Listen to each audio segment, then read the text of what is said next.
हाय अस्सलाम वालेकुम दोस्तों, आप देख रहे हैं मेरे YouTube channel tips of life. कैसे हैं आप सब दोस्तों? अल्लाह से दुआ करती हूँ आप लोग खैरियत से हों और मुझे भी अपनी दुआ में शामिल करिएगा।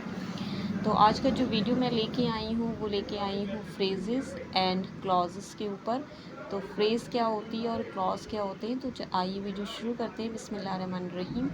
तो सबसे पहले हम देख लेते हैं कि फ्रेज़ क्या है और फ्रेज़ की डेफिनेशन क्या है। तो फ्रेज़ की डेफिनेशन कुछ इस तरह से है: group of words which make sense but not complete sense is called a phrase. शब्दों का वह समूह जिससे वाक्य में पूर्ण भाव व्यक्त ना हो किंतु जिसका कुछ अर्थ हो उसे फ्रेज़ कहती हैं, यानी कि वाक्यांश। जैसे कि show me how to do it, a beggar came to my door. Kinds of phrases देख लेते हैं। ये 3 तरह की होती है। Number 1 noun phrase, number 2 adjective phrase, number 3 adverb phrase. अब देख लेते हैं कि क्लॉज क्या है। क्लॉज की डेफिनेशन कुछ इस तरह से है: ए clause is a group of words which forms part of a sentence and contains a subject and a predicate. शब्दों का वह समूह है जो किसी वाक्य का ऐसा भाग होता है जिसका अपना उद्देश्य एवं विषय होता है। जैसे एग्जाम्पल देख लेते हैं इसके। Where is the boy who helped you. Who helped you जो है वो यहाँ पर क्लॉज है। I know that you are a good boy. That you are a good boy भी यहाँ पर क्लॉज का काम कर रहा है। अब काइंड्स ऑफ क्लॉज देख लेते हैं कितने होते हैं। तो काइंड्स ऑफ क्लॉज जो हैं वो 3 होते हैं। सबसे पहले होता है प्रिंसिपल क्लॉज, जिसे मुख्य उपवाक्य कहते हैं। दूसरा है कोऑर्डिनेट क्लॉज, जिसे समान पदीय उपवाक्य कहते हैं। तीसरा है सबऑर्डिनेट क्लॉज, जिसे आश्रित उपवाक्य कहते हैं। अब सबसे पहले हम देख लेते हैं हम काइंड्स ऑफ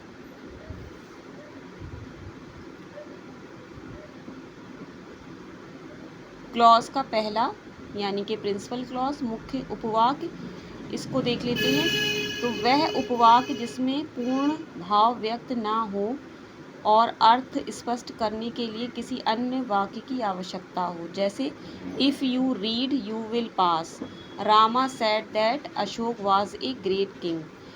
इस वाक्य में आई, इफ़ यू रीड एवं यू विल पास 2 क्लॉज दिए हुए हैं। You will pass principal clause है क्योंकि इसमें पूर्ण भाव व्यक्त हो रहा है तथा अपने अर्थ को स्पष्ट करने के लिए इसे किसी अन्य क्लॉज की आवश्यकता नहीं है।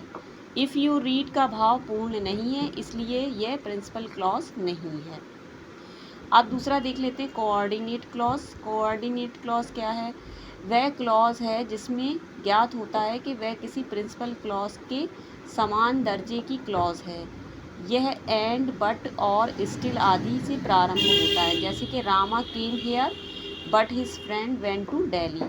इस वाक्य में 2 क्लॉज हैं। जैसे कि Rama came here but his friend went to Delhi. पहली क्लॉज प्रिंसिपल क्लॉज है और दूसरी क्लॉज कोऑर्डिनेट क्लॉज है। अब तीसरा देखते हैं सबऑर्डिनेट क्लॉज, यानी कि आश्रित उपवाक्य। यह वह क्लॉज है जो अपना भाव प्रकट करने के लिए किसी अन्य क्लॉज पर निर्भर रहती है। जैसे ही passed because he work hard, I know that you are good boy. Because he work hard ये सबऑर्डिनेट क्लॉज है और दूसरे सेंटेंस में that you are a good boy ये भी एक सबऑर्डिनेट क्लॉज है।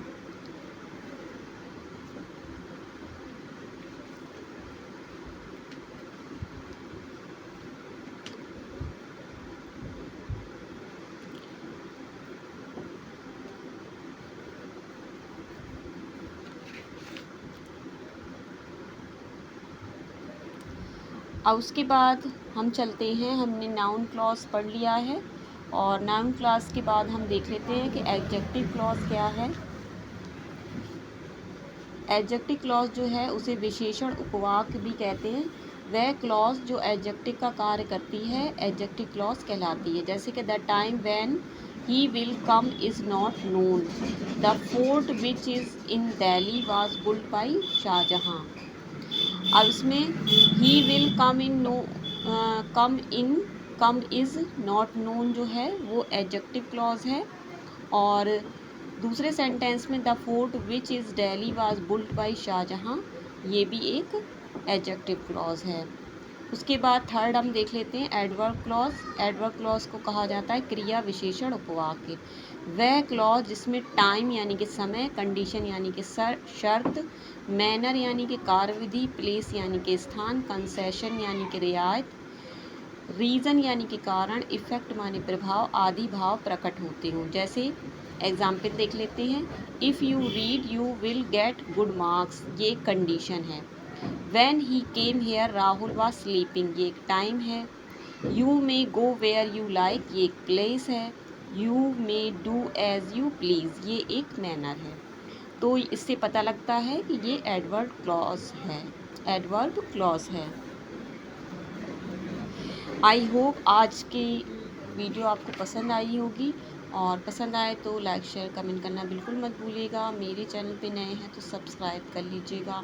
और फ्रेज़ एंड क्लॉजेज़ आपको मैंने आज बताए हैं, तो आप इसे रीड करिएगा। और अगर आपको कोई भी परेशानी होती है तो आप मुझे मैसेज कर सकते हैं और मेरी वीडियो से कनेक्ट हो सकते हैं। इस वीडियो को शेयर करिएगा, लाइक करिएगा और मेरे चैनल को सब्सक्राइब करिएगा। दुआओं में याद रखिएगा। अल्लाह हाफ़िज़, टेक केयर, बाय बाय।